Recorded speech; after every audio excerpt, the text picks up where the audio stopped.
Yo squad, what is up? It's your boy PinoE here, and happy Friday. Today we gotta look at tomorrow's releases, some sneaker news, and a little bit of fuckery. So without any further ado, let's go. Let's start with Adidas drops, and you could expect the multicolor Ultra Boost to sell out fairly quickly. Aside from the Chinese New Year, this is the first Ultra Boost to receive an all-over multicolor treatment. You can pick them up tomorrow on Adidas.com, Champs, Finish Line, Foot Locker, Eastbay, and Foot Action for $200.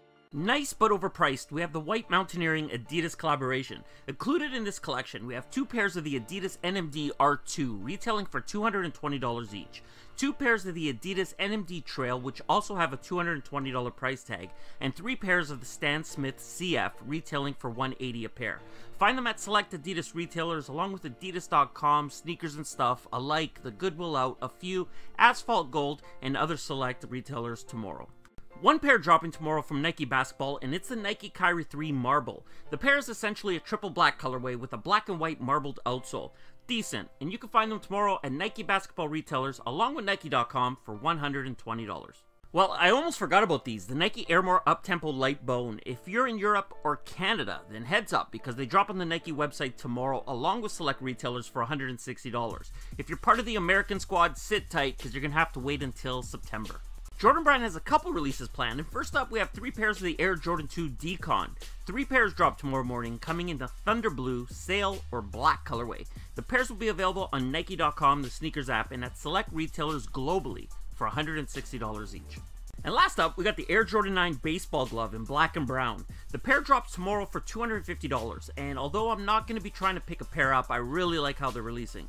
You order your pair and you don't know what you got until you open it up. If you land the brown pair, you're in luck, because that's the more limited of the two, and I just wonder how many returns there's going to be. Anyway, if you want to know the locations, look back a couple videos where I listed them all, and good luck tomorrow. Over to Adidas, and first up we have an all-new Adidas NMD R1 on the way, coming in an olive colorway, which features a stretch ballistic nylon upper with a mesh toe for added breathability. The EVA inserts on this pair come in a matching olive green and white, while it all sits on a white mid and a black outsole. I'm not a fan, but you can find these today at JD Sports. The Adidas Y3 Yogi Run Boost Black Gum is next, and I'm feeling this pair. This Y3 actually became available today at select retailers like Kith, and features a black textile upper with matching black suede wrapping the heel, Y3 branding on the three stripes, a white boost mid, and an orange outsole. You could actually pick these up today, and the retail will cost you $200. I love that people are sleeping on the Pharrell Adidas Tennis HU, so it makes my chances of scoring the multicolor pair a little better. As far as the images go, there isn't anything here that we haven't looked at before, but today we got a release date for the Euro squad. The North American date hasn't yet been confirmed, but these are dropping in Europe on July 21st for $130. And last up for Adidas, I think these are dope. Adidas Originals and American artist Daniel Arsham are teaming up again to put out the Adidas New York silhouette. The silhouette stays true to form, but Daniel Arsham chooses a chalk white canvas upper, which features a rough finish around the seams. There are a couple cool design elements to point out on this shoe, like the phone number printed on the heel, which was used in an earlier campaign. But for the highlight of this shoe, you need to look at the midsole with a UV light. Once hit with the light, the words "the past is present" appear, along with UV sensitive stitching. Really cool shoe, and they released July 22nd for $180, and they will be extremely limited. Over to Nike, and only a couple pairs here, and first up we have the Nike Kyrie 3 in white and gold. If these look familiar to you, you might actually remember them from when Kyrie first debuted the pair as a PE on Christmas Day, which come in a clean white and gold colorway. Now, we normally don't see this often with Nike basketball products, but the pair will be dropping internationally on July 20th for $120, with a North American date to follow shortly, so stay tuned. Next and last for Nike, we have the Nike LeBron Soldier 11 Black Metallic Gold. I'm guessing had the Cavs won the title, this would have probably been the champ shoe, but since they didn't win, it's probably going to be a sitter. I'll wait while you tell me that I'm wrong. If you like this model, there's actually no reason you should pass on it. The full black upper is complemented quite nicely by gold accenting and gold flakes on the icy outsole. The date isn't yet known, but they should release in August for $130. Over to Jordan Brand, and only one shoe over here, the Air Jordan 31 Low Camo. They put camo on the 1 and camo on the 5, so I guess the 31 is up next, and just like the 5 and just like the 1, this is easy to say thanks but no thanks to.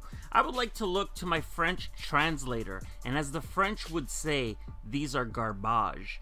August 18 is the date, 160 is the price. Okay, so Kaws Jordan. I have no idea where the rumor started today on social media and the blogs that this black Kaws Air Jordan 4 was going to be releasing in 2018. It's not. This pair is a friends and family only release and it's not dropping publicly. What is being rumored, however, is that the two have another collaboration coming out next year, which I believe to be true. It might not even be on the 4 silhouette, so we're gonna have to wait and see what pans out there. But if you had your fingers crossed for these, I'm sorry. Let's talk about some sneaker news fuckery and start with someone so stupid that fuckery isn't a good enough way to explain this. I can't call him a bitch ass because that's too kind. I want to call him a degenerate, but I'm not going to because until this goes through court, he's innocent. But if you ask me my opinion, he's still a dickhead.